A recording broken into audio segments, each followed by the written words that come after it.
درس کا آغاز جیسا میں نے عرض کیا ہے سورہ الفتح سے ہے، اور ہر بار یہ کہنا کہ صاحب یہ صورت بڑی اہم ہے، یہ آیت بڑی ہی جلیلہ ہے، قرآن کے متعلق میں سمجھتا ہوں ایسا کہنا ہی نہیں چاہیے۔ اس کا تو ایک ایک لفظ اپنے اپنے مقام پر بڑا ہی عظیم و جلیل ہے، لیکن بعض صورتیں ایسی ہیں ان میں واقعات اس قسم کے آ جاتے ہیں کہ جو دین کے مجموعی نظام پر بڑی عمدگی سے روشنی ڈالتی ہیں۔ اس اعتبار سے کہنا پڑتا ہے کہ اس پورے سلسلہ کے اندر یہ آیات یا یہ صورت جو ہے اس کا مقام بڑا نمایاں ہے۔ یہی کیفیت سورہ الفتح کی ہے۔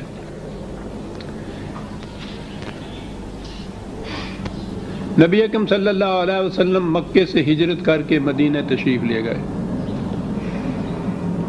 اور جیسا کہ آپ کو معلوم ہے قریش مکہ نے ان مہاجرین کا یہاں بھی پیچھا نہ چھوڑا۔ وہ ہر بار یورش کر کے اس زمانے کے معیار کے مطابق عظیم لشکر اپنے ساتھ لے کر بار بار حملے کرتے تھے، اور یہ آج کی اصطلاح میں ہم سمجھ سکتے ہیں پناہ گزینوں کی مختصر سی جماعت بے ساز و شراک، جن کے لیے پناہ گاہ بھی بمشکل ملی تھی۔ مدینہ کے رہنے والے مسلمان بھی بڑی ہی قلیل تعداد میں تھے، اور وہ قریش کے مقابلے میں بڑے کمزور بھی واقع ہوئے تھے۔ پھر مدینہ کے اندر اور دشواری یہ کہ یہاں یہودیوں کی، انصار کی اور ایسے قبائل کی آبادی زیادہ تھی جو یا تو قطعاً ایمان لائے ہی نہیں تھے یا وہ دل سے ایمان نہیں لائے تھے۔ منافقین کا جو ذکر آتا ہے قرآن میں بار بار وہ یہی آبادیاں ہیں۔ اس قسم کی ایک مخلوط آبادی کے اندر یہ مہاجرین آ کے بسے تھے۔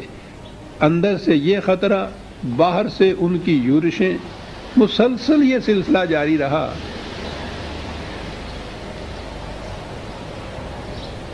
ان یورشوں پر کامیابی حاصل کرنے کے بعد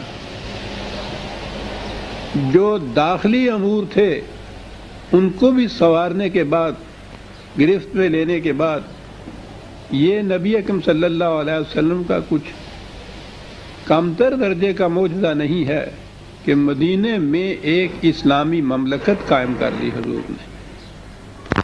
محمد الرسول اللہ والذین معہ، قرآن کریم نے کہا ہے کہ حضور اور آپ کے رفقا جو تھے ان کا یہ کارنامہ معجزانہ تھا کہ انہوں نے ان حالات میں ایک مملکت قائم کر لی۔ اس میں ایک اور بات بھی خصوصیت کی ہے کہ عربوں کے ہاں مملکت اور حکومت کا تصور ہی نہیں تھا، یہ قبائلی زندگی بسر کرتے تھے۔ یوں سمجھیے جیسے پنچایت کی سی زندگی ہوتی ہے، جہاں ہمارے ہاں کے گاؤں کی زندگی جیسے پنچایت کی سی ہوتی ہو۔ وہ گاؤں تو پھر بھی ایک بڑی حکومت کے تابع ہوتے تھے، وہاں کوئی حکومت ہی نہیں ہوتی تھی سرے سے، نہ مملکت نہ حکومت۔ ان حالات میں ان عربوں میں ایک باقاعدہ مملکت قائم کرنا، ایک نظام قائم کرنا، ایک حکومت قائم کرنا، پھر وہ حکومت بھی ایسی کہ جس کی نظیر نہ اس سے پہلے تاریخ میں کہیں ملتی تھی، اور نہ ہی اس زمانے میں جو ہم عصر اقوام تھیں جن کے ہاں مملکتیں بھی تھیں اور حکومتیں بھی تھیں، وہاں بھی یہ نظام نہیں ملتا تھا جو نظام یہاں قائم کیا گیا، یعنی ایک خدا کی محکومیت اور کسی انسان کی حکومت نہیں۔ آج بھی دنیا حالانکہ اتنی آگے جا چکی ہے سیاست میں، معاشرت میں، معاشیات میں، یہ تصور بہت کم اقوام کے ذہن میں آتا ہے کہ یہ کس انداز کی حکومت ہے کہ جس میں کوئی انسان حاکم ہی نہیں، نہ ایک فرد، نہ افراد کا گروہ، نہ کوئی پارلیمان، ان میں سے کوئی بھی حاکم نہیں ہے۔ حکومت خدا کی ہے، اور خدا وہ ہے جو کبھی کسی کے سامنے نہیں آتا۔ اس کی حکومت کس طرح سے؟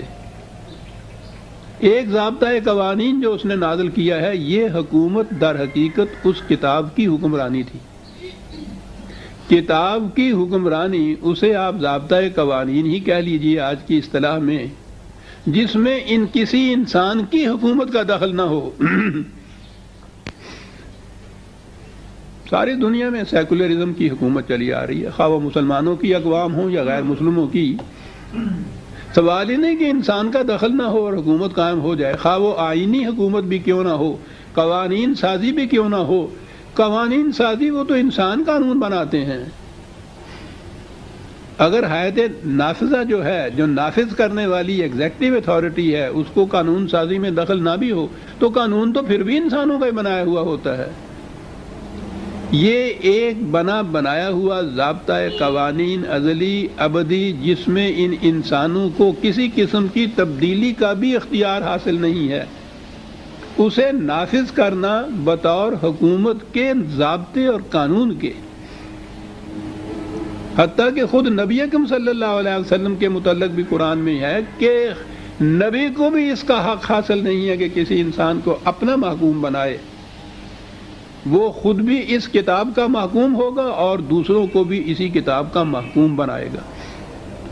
اس قسم کی حکومت بھی حضور نے قائم کی، اس قسم کی عظیم الشان مملکت قائم کی، اور پھر اتنی بڑی مملکت یا اتنی صاحب قوت مملکت کہ ایران اور روما جیسی سلطنتوں اور مملکتوں کو انہوں نے اس کی تہذیب اور تمدن تب کو ختم کر دیا، مملکتیں ختم کر کے رکھ دی۔ عظیم کارنامے ہیں، اور قرآن نے جیسا کہا ہے یہ سب ایمان اور اعمال صالحہ کی بنا پر، شمشیر کے زور پہ نہیں، حسن اخلاق کے زور پر، کتاب کی اطاعت کے زور پر۔ بہرحال مملکت قائم کی۔ میں کہہ یہ رہا تھا کہ اس کے بعد اور تو کچھ چاہیے نہیں، اپنی مملکت، اپنی حکومت۔ لیکن اس کے باوجود قرآن کہتا ہے کہ حضور کے دل میں ایک خواہش بڑی شدت سے ابھرتی تھی، بار بار ابھرتی تھی، بہت بڑی آرزو تھی آپ کے دل کی۔ کیا چیز تھی؟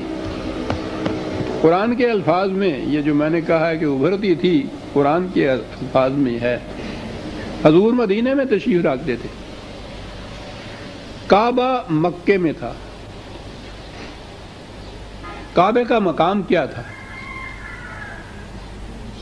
یوں تو ایک مختصر سی چار دیواری کا ایک کوٹھا ہے جسے کہتے ہیں، وہ کوئی عالیشان محل بھی نہیں ہے، کوئی بڑا مکان بھی نہیں ہے، کوئی خوبصورت عمارت بھی نہیں ہے، لیکن وہ سمبل ہے، ایک وہ علامت ہے، ایک اسے خدا نے اپنا گھر کہا ہے، اسے اپنی حکومت کا مرکز قرار دیا ہے۔ یاد رکھیے کیپٹل سٹی جسے آپ کہتے ہیں، دارالخلافہ، وہ اور ہو سکتا ہے، لیکن ایک نظام کا مرکز جسے قرآن نے کہا ہے وہ مانوی مرکز ہے جسے کعبہ قرآن دیا۔ اِنَّ أَوَّلَ بَيْتٍ وُضِعَ لِلنَّاسِ، تمام نوع انسانی کو کے مرکز بننے کے لیے ایک مقام جو ہم نے تجویز کیا، وہاں ابراہیم و اسماعیل نے مکان ایک بنایا، اور دنیا میں وہ خدا کے سب کچھ جس کا ہے، ساری کائنات اس کی تخلیق کردہ ہے، اور اس کے باوجود خود لامکان بھی ہے۔ اس نے اس کے باوجود اس مکان کو، اس کوٹھے کو، میں بار بار کہہ رہا ہوں وہ ہے ہی ایسا ایک کوٹھا سا ہی، اسے بیتی کہا ہے، میرا گھر۔ یعنی یہ انفرادیت ہے اس مقام کی کہ خدا جس کا سب کچھ ہے کائنات میں، خالق بھی ہے، مالک بھی ہے، حاکم بھی ہے، وہ اس نہایت سادہ سے کوٹھے کو میرا گھر کہتا ہے، اور کہتا یہ ہے کہ وہ میرا میں نے اس لیے کہا ہے۔ جس چیز کو بھی یاد رکھیے خدا نے میری کہا ہے، خاص طور پہ اس کے معنی ہے کہ اس پر کسی انسان کی ملکیت نہیں ثابت ہو سکتی۔ اس نے ارض یا زمین کو کہا ہے کہ یہ میری ہے یا اللہ کی ہے، تو اس کے معنی یہ ہے کہ کوئی انسان اس کا مالک نہیں بن سکتا۔ تو اس مقام کے متعلق کہا بیتی، میرا مقام ہے۔ یہ بڑی اہمیت کاہے کے لیے ہے؟ وضع للناس، یہ کسی خاص فرد کا، اس کے خاندان کا، اس کے قبیلے کا، اس کی قوم کا مقام نہیں ہے، پوری نوع انسانی کے لیے ہم نے اس کو تجویز کیا ہے۔ قرآن کریم کی تعلیم کا منتہا، یاد رکھیے عزیزان من، یہ ہے کہ وہ کان الناس امۃ واحدۃ، وہ تمام نوع انسانی کو ایک عالمگیر امت یا قوم یا ملت بنانا چاہتا ہے۔ یہ اقوام کے اور یہ قبائل کی جتنی تفریقات ہیں وہ سب کو مٹا کر صرف انسانیت کے بیسس کے اوپر ایک عالمگیر برادری متشکل کرنا چاہتا ہے انسانوں کی، اور اس عالمگیر برادری کا ایک مرکز اس نے تجویز کیا ہے جسے کعبہ کہا جاتا ہے۔ یہ ہے کعبے کا مقام۔ یہ اس کی اہمیت آج کی اصطلاح میں یوں سمجھ میں آئے گی کہ جب ہم مثلاً کہتے ہیں کہ یہ ماسکو نواز ہے یا اس کا تعلق ماسکو سے ہے، اس کے معنی ایک شہر کے نہیں ہوتا جس کو ہم ماسکو کہتے ہیں۔ ماسکو ایک علامت ہے، ایک نظریہ زندگی کی، ایک فلسفہ حیات کی، ایک نظام مملکت کی، وہ جسے کمیونزم کہتے ہیں۔ وہ آپ دیکھیں گے کمیونزم نہیں عام طور پہ کہا جاتا، کہا یہ جاتا ہے کہ یہ ماسکو نواز ہے۔ تو یہ اس قسم کے جو شہر ہوتے ہیں وہ علامت بن جاتے ہیں در حقیقت اس نظریہ حیات کی جن کا وہ مرکز ہوتا ہے۔ ماسکو کے معنی کمیونزم کا مرکز ہے۔ اس سے آپ سمجھ میں بات آ جائے گی کہ جب قرآن نے یہ کہا کہ مکہ علامت ہے نوع انسانی کی مرکزیت کی، تو اس کے معنی یہ ہیں کہ وہ نظام حیات جو خدا نے تجویز کیا ہوا ہے اس کے مطابق پوری نوع انسانی ایک امت، ایک ملت کی شکل میں جب متشکل ہوگی تو ان کے اس نظریے کی علامت جو ہے وہ کعبہ ہوگا، وہ مکہ ہوگا۔ یہ ہے کعبے کی حیثیت اسلام کے نظام میں، قرآن کے نظام میں۔ قرآن نے جہاں کہا ہے نا کہ جہاں بھی تم ہو فَوَلِّ وَجْهَكَ شَطْرَ الْمَسْجِدِ الْحَرَامِ، تو اپنی نگاہ کے سامنے اپنی نگاہ کا نصب العین جسے آپ کہتے ہیں وہ کعبے کو رکھو۔ جہاں بھی تم دنیا میں ہو، دنیا کے کسی حصے میں بھی تم ہو، تمہاری نگاہوں کا منتہا نصب العین، جہاں جا کے نظر ٹکتی ہے کسی کی اس کو کہتے ہیں نصب العین، وہ کعبہ ہونا چاہیے۔ دنیا میں کہیں بھی تم ہو۔ تو آپ نے غور کیا اس کے معنی کیا ہیں؟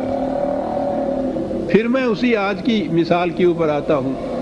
امریکہ میں بھی کمیونسٹ ہے تو اس کی نگاہ ماسکو پہ ہوتی ہے، اگر وہ افریقہ میں ہے پھر بھی اس کی نگاہ ماسکو پہ ہوتی ہے۔ ہندوستان، پاکستان میں، دنیا کے کسی خطے میں بھی اگر وہ ہے وہ کمیونسٹ، وہ ہم کہیں گے اس کی نگاہ ماسکو پہ ہوتی ہے۔ ماسکو وہ مرکز ہے جو اس کے نظریہ حیات میں ایک جامعیت کی حیثیت رکھتا ہے، اس کی نگاہ ماسکو پہ ہوتی ہے۔ معنی یہ ہیں اس کے کہ وہ اپنی نگاہ کمیونزم پہ رکھتا ہے۔ تو قرآن نے جو کہا ہے نا کہ تم دنیا کے کسی خطے میں بھی کیوں نہ ہو اپنی نگاہ کا نصب العین کعبے کو قرار دو، تو اس کے معنی یہ ہے کہ یہ نظام جو خدا کی طرف سے دیا گیا ہے، قرآن کا نظام، اس نظام کا مرکز محسوس، اس نظام کا مانوی مرکز تو قرآن ہے، اس کا مرکز محسوس جو ہے وہ کعبہ ہے۔ تو کہا کہ جہاں بھی تم دنیا میں ہو اپنی نگاہ کا منتہا نصب العین کعبے کو رکھو، یعنی اس نظام کو رکھو جس کا محسوس مرکز ہم نے کعبے کو قرار دیا ہے۔ اور ضمناً بات آ جاتی ہے جب پھر دین مذہب میں بدلتا ہے تو پھر یہ جو قرآن کا ارشاد تھا عزیزان من 1400 سال پہلے اس قسم کا نظام دینا اور اس میں یہ تصورات دینا، دنیا کی تاریخ میں کہیں آپ کو یہ بات نہیں ملے گی۔ وہاں کہیں یہ نہیں کہا ہوا ہوگا عیسائیوں کو کہ تم اپنی نگاہ کا رخ قسطنطنیہ کی طرف یا روم کی طرف رکھو۔ مجوسیوں کو کہیں نہیں کہا گیا کہ تم اپنی نگاہ کا رخ تہران کو رکھو یا شیراز کو رکھو۔ ہندوؤں سے کہیں نہیں کہا گیا، وہ تو خیر ہندوستان سے باہر کہیں جاتے ہی نہیں تھے، کہ تم اپنی نگاہ کا رخ مثلا ہردوار کو رکھو یا بنارس میں رکھو۔ یہ چیز قرآن کریم نے پہلی دفعہ کہی ہے کہ جو مملکت کسی نظریہ یا نظام کے تابع وجود میں آئے گی، اس کا جو مرکز محسوس ہوگا وہ تمہاری نگاہوں کا منتہا اور نصب العین ہونا چاہیے۔ الفاظ یہ ہیں کہ جہاں بھی تم ہو تمہاری نگاہ کا منتہا اور نصب العین کعبہ ہونا چاہیے۔ تو میں کہہ یہ رہا تھا کہ یہ تو دین میں پوزیشن ہے کعبے کی، اور جب دین مذہب میں بدلتا ہے تو پھر وہ الفاظ تو وہی رہتے ہیں، بلکہ وہ رسم بھی وہی رہتی ہے۔ نماز کی نیت میں آپ کو یاد ہے نا، ہمیں کہنا پڑتا ہے نا منہ طرف قبلہ شریف کے، بس اب وہ قبلہ شریف کا صرف یہ مقصد رہ گیا ہمارے لیے کہ نماز کے لیے کھڑے ہوں تو وہ جو ہے نا 4 رکعت نماز فرض اور نماز وقت ظہر کا، اور پیچھے اس امام کے منہ طرف قبلہ شریف کے اللہ اکبر، رسمی طور پر یہ الفاظ ہم بول دیتے ہیں۔ اس کی پابندی بھی اتنی ہوتی ہے کہ رخ تمہارا صحیح نہیں ہوا نماز میں، مسجدوں کا رخ قبلے کی طرف کرنے کے لیے بڑی احتیاط برتی جاتی ہے، لیکن یہ صرف مسجد کا رخ، نماز میں آپ کا منہ قبلے کی طرف، بس اتنا ہی رہ گیا۔ وہ جو ایک نظریہ حیات، ایک نظام زندگی کا مرکز، ایک خدا کی کتاب کی عطایت کا مرکز محسوس، وہ کہیں تصور باقی نہیں ہے۔ ساتھ کی مسجد والا بھی یہی کہتا ہے منہ طرف قبلہ شریف کے، اس مسجد والا بھی کہتا ہے منہ طرف قبلہ شریف کے، دونوں کو نمازیں الگ الگ ہوتی ہیں، صرف منہ طرف قبلہ شریف کے ان سب کا مشترک رہ گیا۔ رخ کعبے کی طرف، قلب اور نگاہ کا مرکز اسے ہونا، یہ کہیں باقی نہیں۔ یوں مفہوم بدلتا ہے مذہب میں آ کے، رسم وہی رہتی ہے، الفاظ وہی رہتے ہیں، لیکن اس کا مفہوم بدل جاتا ہے۔ مسلمانوں کی مملکتیں اتنی ہیں، ہر ایک کا اپنا اپنا نظام ہے، اپنے اپنے ضوابط قوانین ہیں، اپنی مملکتیں ہیں، ایک دوسرے کے ساتھ جنگیں بھی ہوتی ہیں، لڑائیاں ہوتی ہیں، برسوں تک بھی چلتی ہیں۔ دونوں جب نماز میں کھڑے ہوتے ہیں تو منہ طرف قبلہ شریف کے دونوں کہتے ہیں، بس قبلہ شریف کا اتنا ہی رہ گیا مقصد اب کہ الفاظ کہہ لیے یا نماز میں واقعی اپنا منہ جو ہے، رخ جو ہے نماز میں صرف قبلے کی طرف کر دیا سر۔ وہاں مقصد یہ تھا کہ منتہا تمہارا جو ہے نگاہوں کا، وہ اس نظریہ حیات کے مرکز محسوس کی طرف ہونا چاہیے جس کے تم پابند ہو، خواہ تم دنیا میں کہیں کیوں نہ ہو۔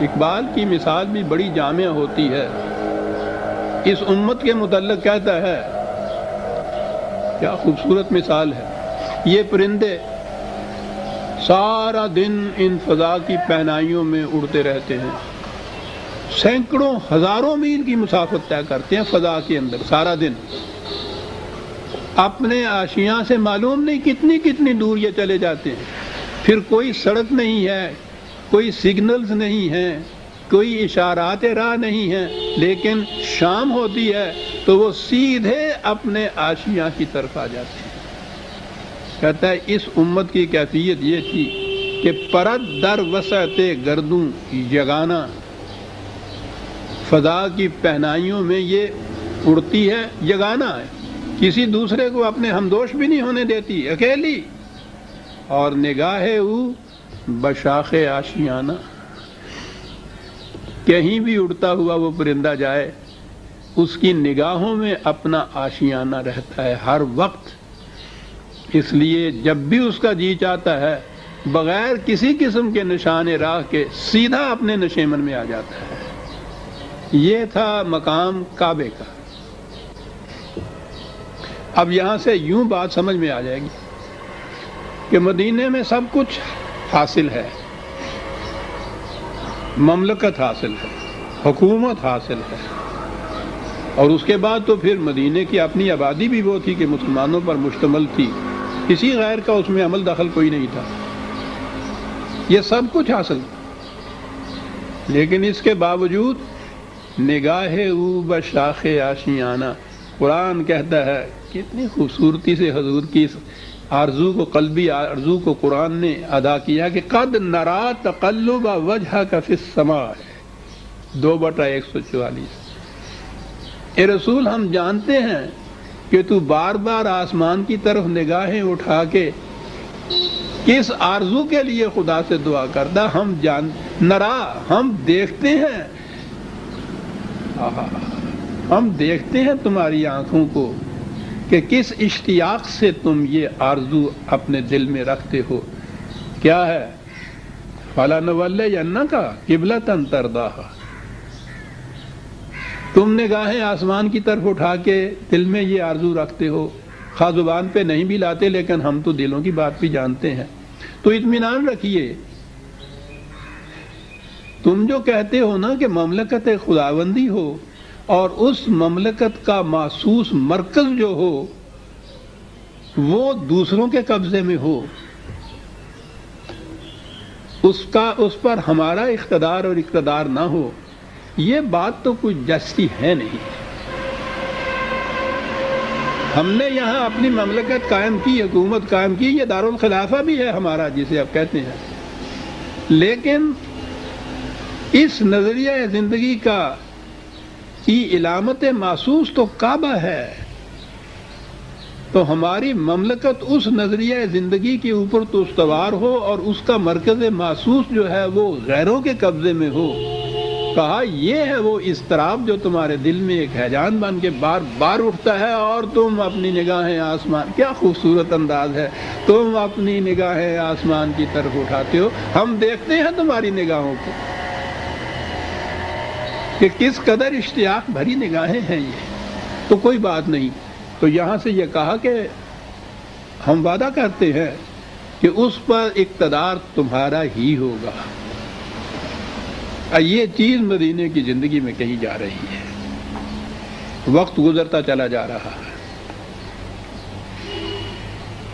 یہی وہ آیت ہے جس میں نے عرض کیا تھا، فَوَلِّ وَجْهَكَ شَطْرَ الْمَسْجِدِ الْحَرَامِ، اس دوران میں بھی تم یہی کرو کہ اگرچہ وہ کعبہ تمہاری تولیت میں نہیں ہے لیکن تم اپنی نگاہوں کا رخ اسی طرف رکھو کہ وہی ہونا ہے، اور یہ ہے وہ اگلا فکرہ، وَحَيْثُ مَا كُنتُمْ فَوَلُّوا وُجُوهَكُمْ شَطْرَهُ، دنیا کے کسی گوشے میں بھی تم کیوں نہ ہو اپنی نگاہوں کا رخ اسی سمت کو رکھو۔ یہ ہے توحید عزیزان من، محسوس توحید یہ ہے، حکومت صرف ایک خدا کی کتاب کی، مملکت کا قیام اسی نظریہ کے اوپر، اور اس کا مرکز محسوس کعبہ، ہر فرد جتنے بھی ہیں تمہارے ہاں خدا پر اور قرآن پر ایمان رکھنے والے، ان کی نگاہوں کا منتہا یہ کعبہ ہو، کہیں بھی دنیا کے کسی گوشے میں تم کیوں نہ ہو اپنی نگاہوں کا رخ وہی رکھو، تم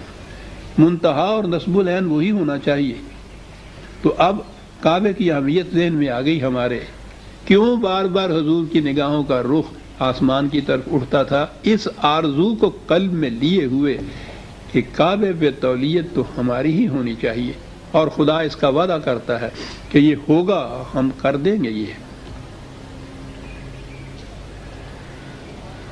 یہ جو میں نے عرض کیا نا کہ اب سورہ فتح جو ہے اس اعتبار سے بڑی عظیم ہے، اس میں یہ بات آئی ہے۔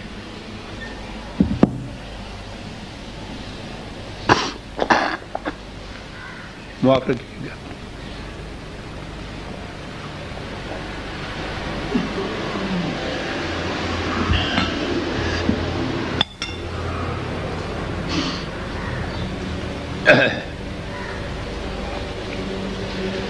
ہجرت کے 6 برس گزر گئے، ابھی مسلمانوں پر حج فرض نہیں ہوا تھا. حج تو سن 9 ہجری میں فرض ہوا ہے پہلی دفعہ. لیکن عرب مسلمان تو خیر بات کی بات ہے، مشرک عرب بھی صرف عرب ہونے کی حیثیت سے وہ بھی کعبے کو اپنا مرکز مانتے تھے اور وہ حج کیا کرتے تھے. یہ اصل میں ملت ابراہیمی کے اتباع میں یہ کیا کرتے تھے. حضرت ابراہیم علیہ السلام نے اپنے بیٹے حضرت اسماعیل علیہ السلام کو یہاں بسایا تھا. یہ حجاز کے یا کعبے کے گرد کے مسلمان، یہ قریش وغیرہ جو تھے، یہ انہی کی نسل میں تھے. کعبہ انہی کا تعمیر کرتا تھا. یہ اپنی اس زندگی میں بھی، قبل از اسلام کی زندگی میں بھی، یہ کعبے کو مرکزی اپنی زندگی کا مانتے تھے. کعبے کی بڑی اہمیت تھی ان کی نگاہوں میں، اور یہ کعبے کے متولی ہونے کی جہت سے قریش کی بڑی اہمیت تھی عرب کے دیگر قبائل میں. تو یہ حج بھی کیا کرتے تھے، عمرہ بھی کیا کرتے تھے، اور حج کے ایام میں تقریباً 1 مہینے تک یہاں میلے لگا کرتے تھے. لیکن وہ حج یہ نہیں تھا جو قرآن نے تجویز کیا ہے کہ یہاں پہنچ کے تم خدا کے احکام پہ قربان ہو جانے کے اپنے وعدے کی تجدید کیا کرو.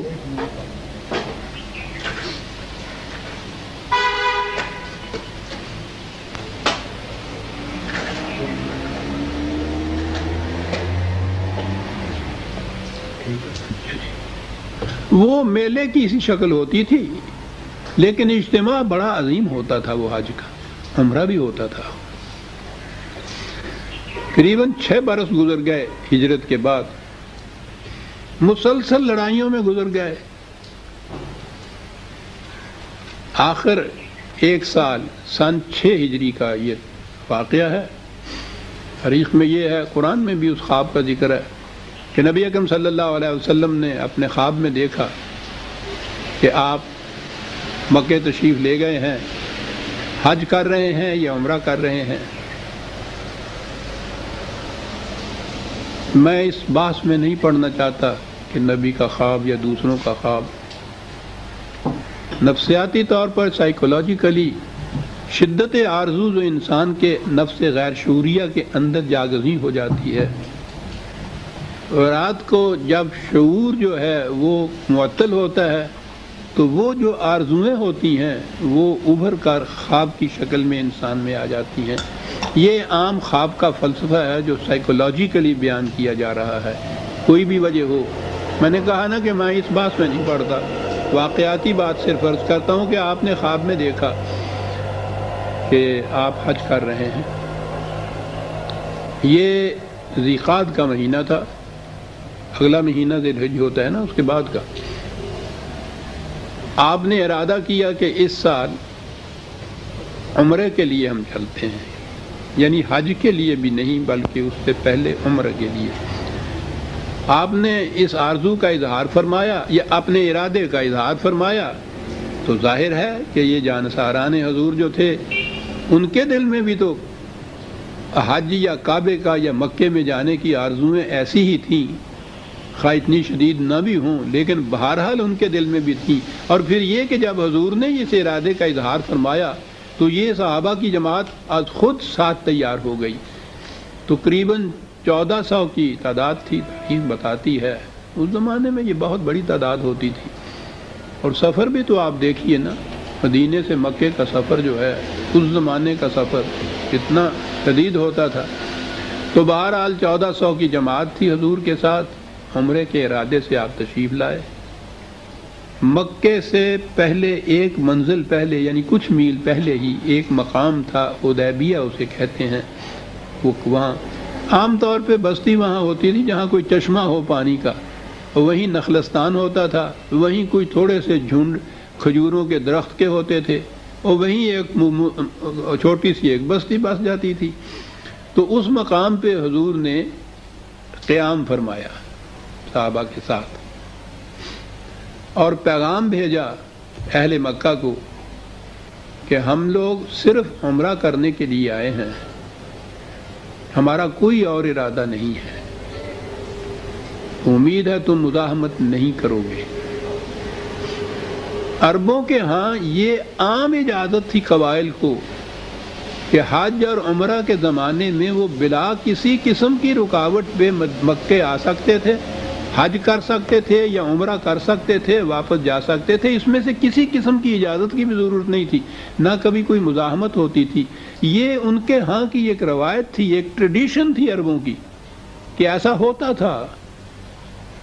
تو اس اعتبار سے بھی یہ جو نبی اکرم صلی اللہ علیہ وسلم اور آپ کے صحابہ ساتھ تشریف لائے تو عرب کی اس ٹریڈیشن کے مطابق بھی یہ آپ وہاں عمرہ کے لیے جا سکتے تھے، لیکن اس اعتبار سے کہ ان کے ساتھ قریش کے ساتھ اتنے سالوں سے یہ لڑائیوں کا سلسلہ جاری ہے، مبادا ان کے ذہن میں یہ بات ہو کہ ہم کسی اور ارادے کو لے کے آئے ہیں، تو حضور نے اس ارادے کا اظہار فرما دیا اور آدمی بھیج دیا بتانے کے لیے، لیکن انہوں نے نہ مانا۔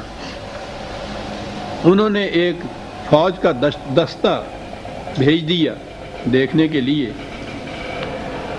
تو وہ دستہ فوج جو تھا حضور کے ساتھیوں نے ان کو آسانی سے گرفتار کر لیا۔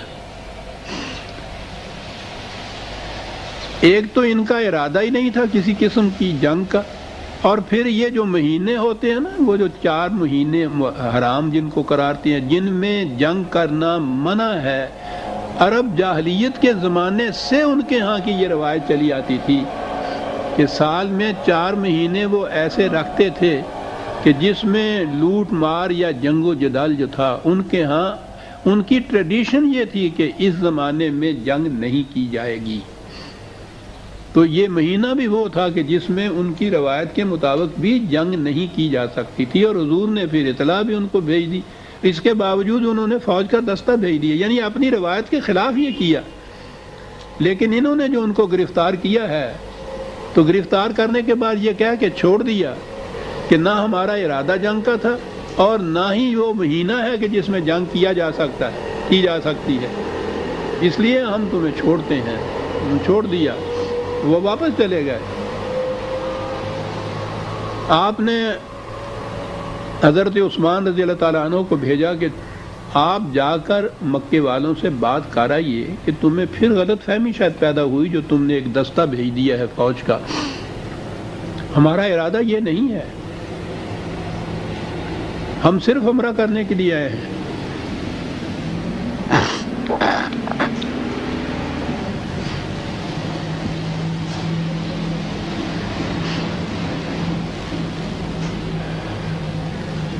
حضرت عثمان تشریف لے گئے تو یہ خبر مشہور ہو گئی کہ قریش نے آپ کو گرفتار کر کے نظر بند کر لیا۔ اب اس کے معنی تھے ان کی طرف سے اعلان جنگ۔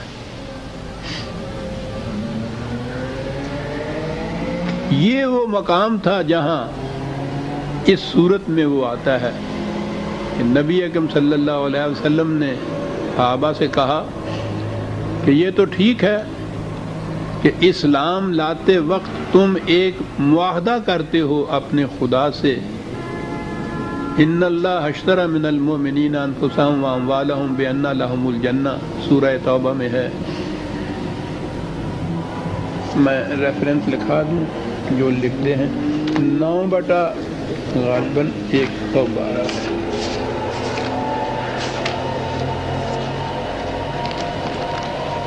ہاں 9/111، ان اللہ اشتری من المؤمنین انفسهم واموالهم بان لهم الجنہ۔ یہ جسے ہم کہتے ہیں نا فلاں شخص مسلمان ہو گیا، ہم تو خیر مسلمان ہوئے ہی نہیں ہیں، مسلمان کے گھر میں پیدا ہو گئے، تو وہ مسلمان ہونے کے لیے صرف کلمہ پڑھنا ہی نہیں ہے کافی، یہ ایک عہد معاہدہ کیا جاتا ہے، یہ ایک ایگریمنٹ ہے، ایک عہد ہے، اور وہ عہد یہ ہے کہ میں اپنی جان اور مال خدا کے ہاتھ بیچتا ہوں، اور خدا اس کے مقابلے میں کہتا ہے کہ میں اس کے عوض میں تمہیں جنت عطا کرتا ہوں۔ یہ ایک معاہدہ ہوتا ہے جو اس عہد نامے پر دستخط کر کے کہ میں اپنا جان اور مال بیچتا ہوں خدا کے ہاتھ، جو یہ عہد نامہ کرتا ہے وہ مسلمان ہوتا ہے۔ تو اس اعتبار سے تو یہ عہد نامہ ان سب نے کیا ہوا تھا، لیکن ایسا وقت پھر آ جاتا ہے جہاں فی الواقع اس عہد نامے پر عمل کرنے کا ایک زمانہ آتا ہے، ایک وقت آتا ہے، ایک موقع آتا ہے۔ جیسے یہ فوج کے ریزروسٹ ہوتے ہیں، یوں وہ سارا وقت فوجی ہوتے ہیں، ان کو ذمہ داریاں ہوتی ہیں، لیکن اپنا کام کاج کرتے ہیں۔ جنگ کا اعلان ہوتا ہے تو انہیں پھر اس سپاہی کی حیثیت سے پھر میدان جنگ میں جانا پڑتا ہے۔ یہ کیفیت تھی اس زمانے میں مومنین۔ اب جو حضور نے یہ بھانپا کہ ان لوگوں کی نیت نیک نہیں ہے، تو آپ نے وہیں حدیبیہ کے مقام پر ایک درخت کے نیچے، جسے شجر رضوان کہا گیا ہے، آگے اس صورت میں آگے آتا ہے، بڑا حسین منظر ہے کہ آپ نے پھر صحابہ سے کہا کہ لو بھائی، وہ جو تم نے معاہدہ کیا تھا خدا کے ساتھ، اس معاہدے کی پر عمل پیرا ہونے کا موقع اب آ گیا، تو آؤ تجدید بیعت کرو۔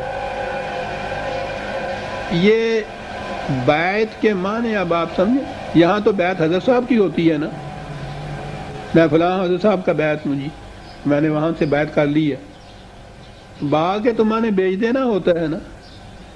یہ جو تھا نا ان اللہ اشترا، خدا نے خرید لیا تو مومن نے بیچ دیا نا، یہ معنی تھے با کے۔ یہ بائع ہوتا تھا بیچنے والا، خدا مشتری ہوتا تھا خریدنے والا، اس کو بیعت کہتے تھے، اس معاہدے کو۔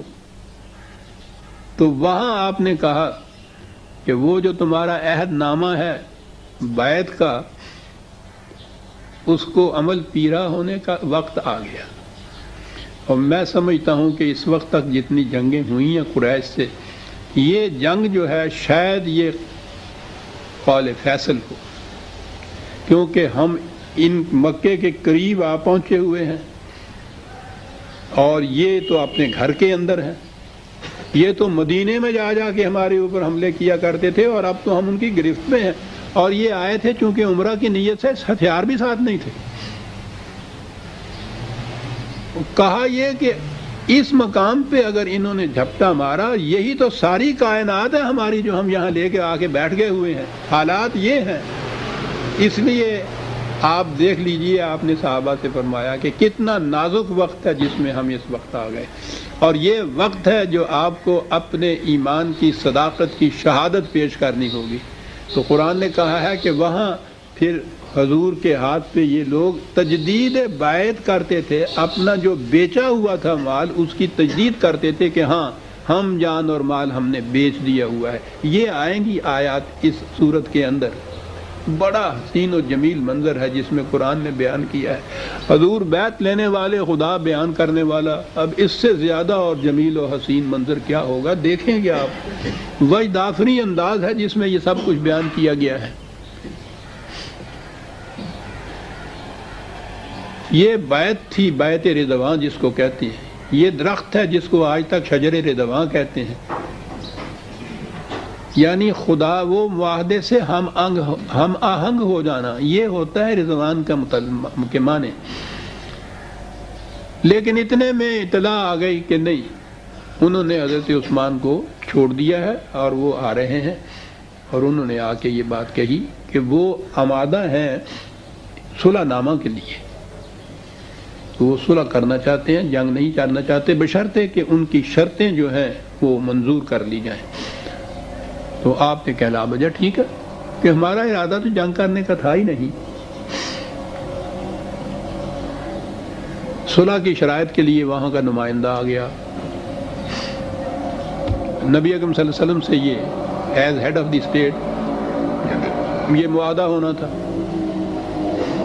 اب وہ معاہدہ جو کچھ بھی تاریخ میں آتا ہے وہ ایسا ہے جس میں نظر بظاہر یوں دکھائی دیتا ہے کہ مسلمانوں نے یا حضور نے بڑا دب کے ان کے ساتھ صلح کی۔ مثلا پہلی چیز جو ہے، ابھی میں واضح کروں گا کہ اس میں کتنا تضاد ہے۔ پہلی چیز یہ کہ اس دفعہ آپ مکے میں نہیں آ سکتے، عمرہ نہیں کر سکتے، واپس چلے جانا ہوگا۔ بہت اچھا۔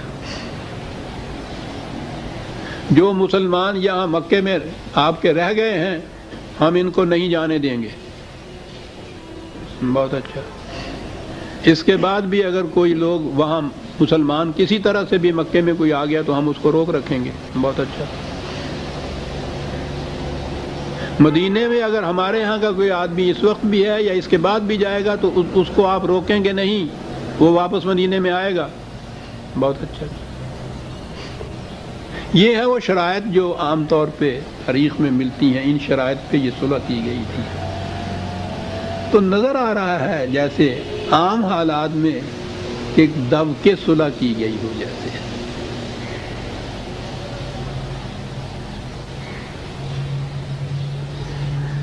تاریخ میں یہ ہے, میں بار بار تاریخ کہہ رہا ہوں, یہ جو حدیث کی سب سے زیادہ معتبر ترین کتاب مانی جاتی ہے یہ بخاری شریف, یہ ساری تفصیل اس میں بھی ہے اور بڑی تفصیل سے یہ سارا کچھ لکھا ہے.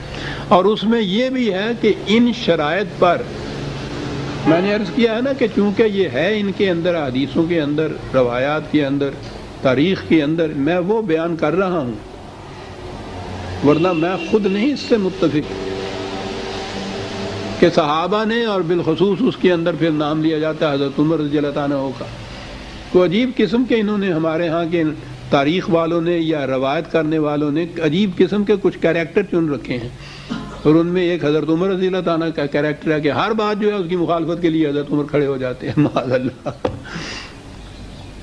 اپنی طرف سے تو یہ بہت خوش ہوتے ہیں کہ ہم نے بڑا ایک دمنگ قسم کا آدمی جو ہے اس کو تیار کر رکھا. سوچتے نہیں کہ کس کے مقابلے میں صاحب, حضور نبی اکرم صلی اللہ علیہ وسلم کے سامنے.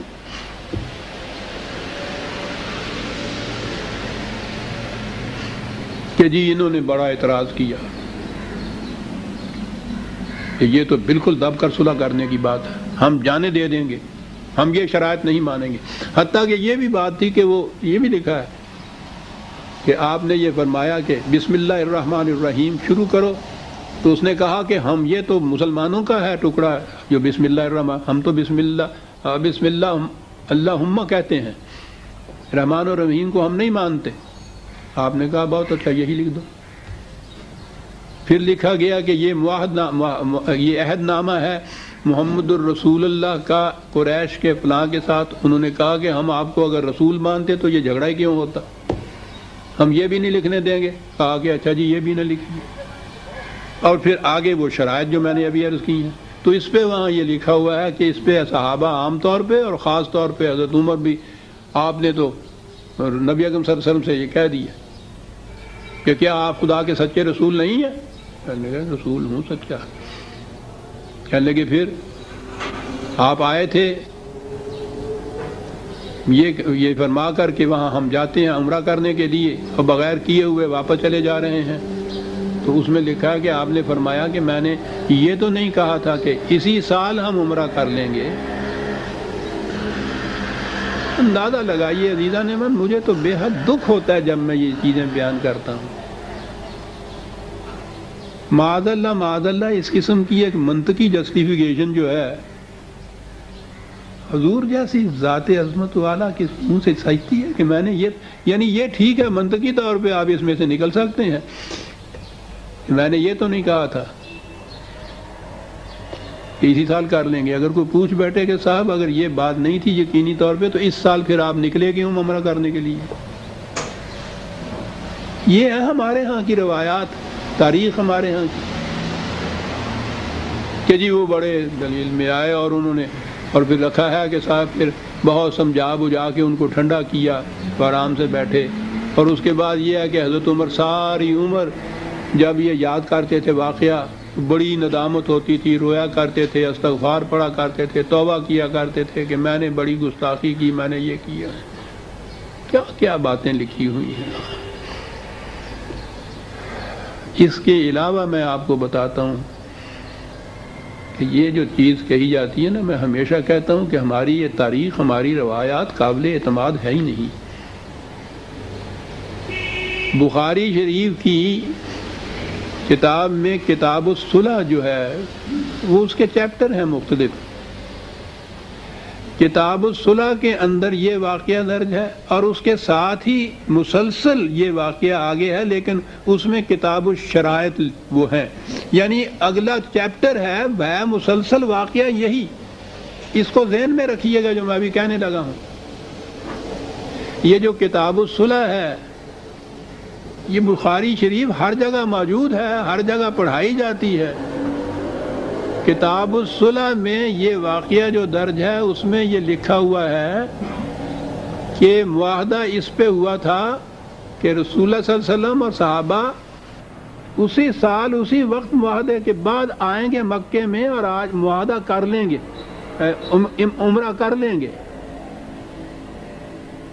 اور پھر اس معاہدے کے بعد آپ اور صحابہ مکے میں تشریف لے گئے، عمرہ کیا، 3 دن مکے میں رہے،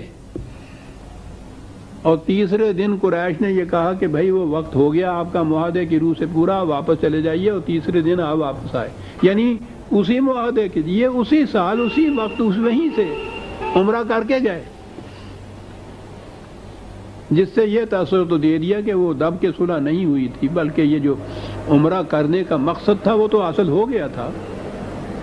اور پھر یہ چیز کہ رسول اللہ نے جو آپ آئے تھے عمرہ کرنے کے لیے اور آپ نے کہا تھا میں نے خواب میں دیکھا ہے، تو وہ جواب بھی صحیح نہیں ہے، عمرہ تو کیا تھا آپ نے۔ یہ کتاب الصلح میں بخاری شریف میں لکھا ہوا ہے، اور اگلی سطر میں جب شروع ہوتا ہے تو وہ صرف ہیڈنگ چیپٹر کا کتاب الشروط ہے، واقعہ آگے چلتا ہے، اور اس میں لکھا ہوا ہے کہ انہوں نے عمرہ نہیں کرنے دیا، آپ نے معاہدے میں لکھ دیا کہ اس سال نہیں، اس میں لکھا ہوا تھا کہ اگلے سال ہم آئیں گے تو پھر ایسا کریں گے، اور بغیر عمرہ کیے ہوئے آپ واپس آ گئے۔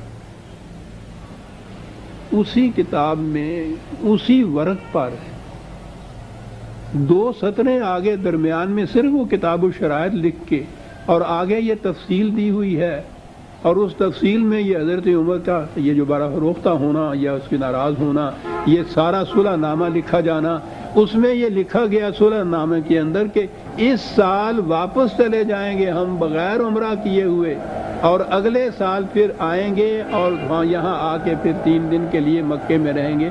یہ سارا معاہدہ لکھا ہوا ہے اس بخاری کے باب الشرائط میں، اور وہ جو ابھی میں نے عرض کیا ہے باب الصلح کا آخری جو ہے وہ واقعہ وہ یہی ہے، اور اس میں یہ لکھا ہوا ہے کہ یہ اسی معاہدے میں یہ تھا کہ اسی سال ابھی آپ 3 دن کے لیے مکے آ کے عمرہ کر لیجئے۔ آپ نے عمرہ کیا، 3 دن کے بعد انہوں نے کہا کہ معاہدے کے مطابق وقت ہو گیا ہے، تو پھر آپ 3 دن کے بعد واپس تشریف لائے۔ یہ دونوں چیزیں ایک ہی جگہ ایک ہی کتاب میں ایک ہی ورق میں لکھی ہوئی۔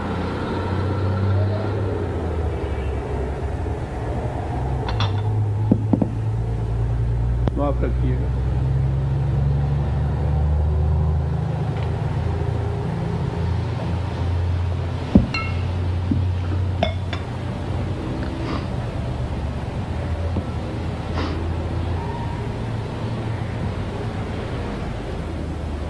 یہ صحیح بخاری اصل الکتب بعد کتاب اللہ جس کو کہا تھا، خدا کی کتاب کے بعد اس دنیا میں سب سے زیادہ صحیح کتاب جو ہے یہ اس کے متعلق ان کا امتحان ہے۔ اس کے ایک ہی واقعہ ایک ہی چیپٹر کے اندر ایک ہی ورق کے اندر یہ 2 چیزیں وہاں موجود ہیں۔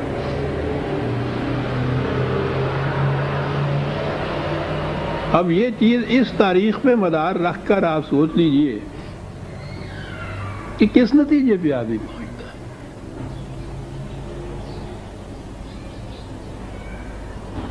بہرحال یہ سارا جو کچھ میں نے عرض کیا ہے یہ تاریخ میں ہے، تاریخ کے معنی یہ حدیث کی کتابوں میں بھی ہے، یہ اس کا پس منظر ہے جو میں نے ابھی عرض کیا۔ حدیبیہ میں معاہدہ بہرحال کوئی ہوا ہے، ٹھیک ہے، بیعت رضوان بھی اس آیت اسی صورت میں آتی ہے۔ نظر آتا ہے کہ وقت معاملہ بڑا نازک ہو گیا تھا، لیکن جنگ کا ذکر نہیں ہے اس میں، اس لیے نظر آتا ہے کہ یہ بیعت تک تو یہ بات تھی، لیکن جنگ کی نوبت نہیں آئی تھی قریش سے، معاہدہ کوئی ہوا ہے۔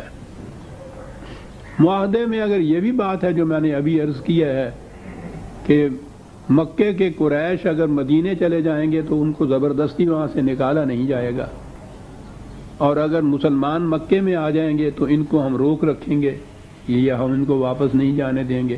بظاہر یہ بھی شرائط ایسی ہیں جو نظر آتی ہیں کہ بڑی کمزور پارٹی کی طرف دب کر صلح کی گئی جو ہے، اس میں ہی یہ چیزیں کچھ آتی ہیں۔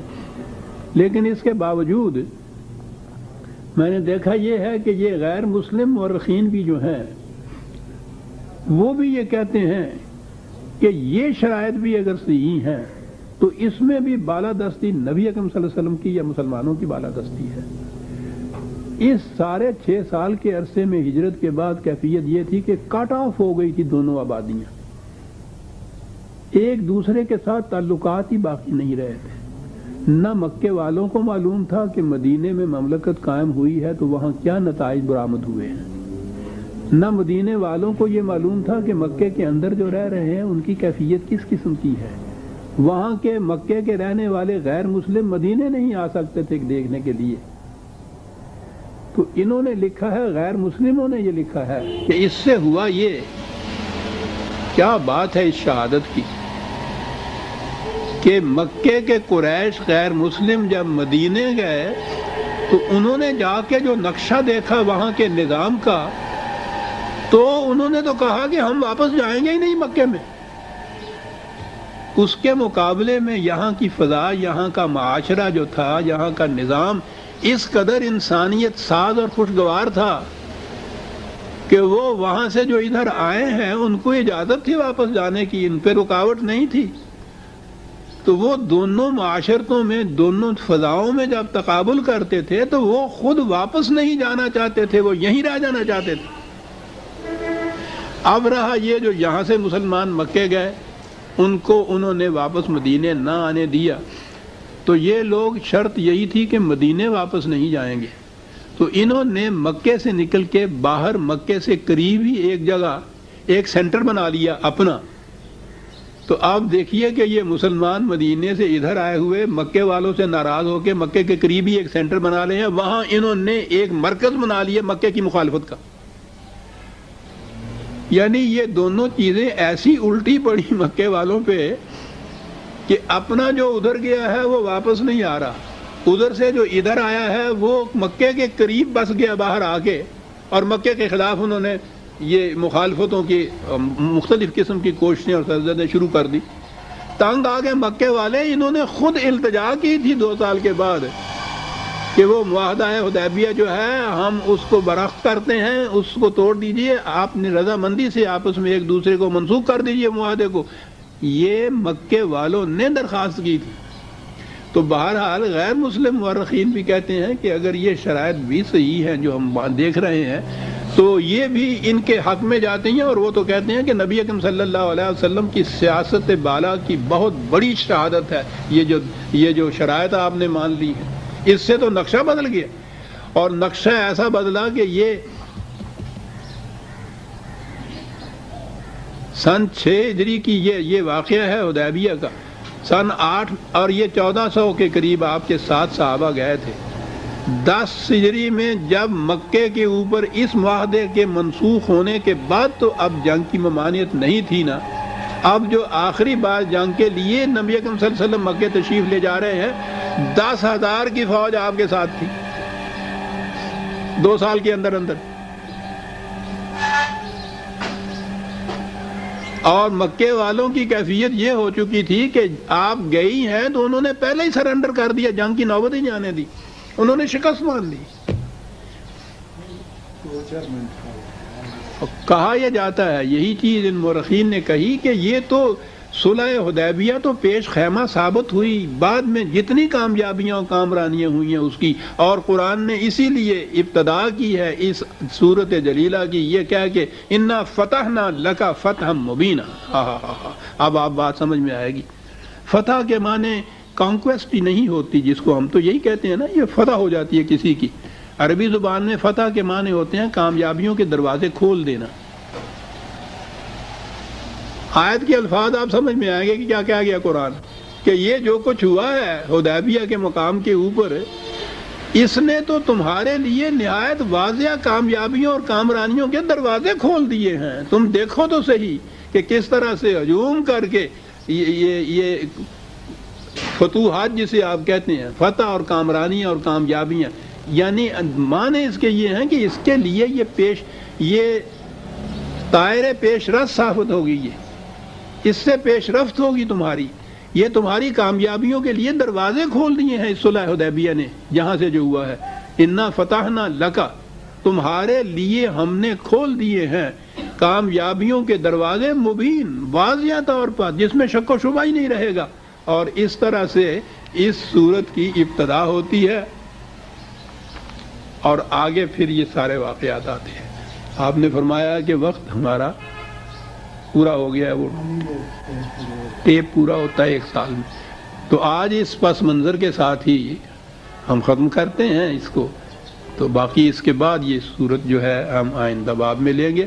لیکن آپ نے غور فرمایا ہوگا کہ اس پس منظر کے بعد تو یہ پوری صورت تو ایک طرف، یہ پہلی آیت ہی سمجھ میں نہیں آتی کہ یہ فتح، اس کو یہ ہمارے یہاں والے فتح ہی کہتے ہیں صاحب، کہ بہت بڑی فتح ہوئی، کہنے لگے اتنی بڑی شکست ہوئی اور اس کا نام فتح ہے. یہ نہیں کہ یہ قرآن کیا کہہ رہا ہے. کیا وہ رہا ہے جو غیر مسلم مورخین اعتراف کرتے ہیں کہ حدیبیہ کے اندر جو حضور نے صلح کی شرائط تسلیم کی تھیں وہ آنے والی کامیابیوں اور فتوحات کے لیے پیش خیمہ ثابت ہوئیں اور انہوں نے دروازے کھول دیے حضور کے لیے. وہ کہتے ہیں یہ تو حضور کی سیاست عالیہ کی انتہا ہے جو ہم دیکھ رہے ہیں. انا فتحنا لک فتحا مبینا، یہ ہے عزیزان من اس کا اعتراف جو غیر مسلم بھی کر رہے ہیں. تو پہلی آیت میں ہم آئے، اس پس منظر کو ذہن میں رکھیے اور پھر آگے ہم چلیں گے تو پھر اب سمجھنا آسان ہو جائے گا. ربنا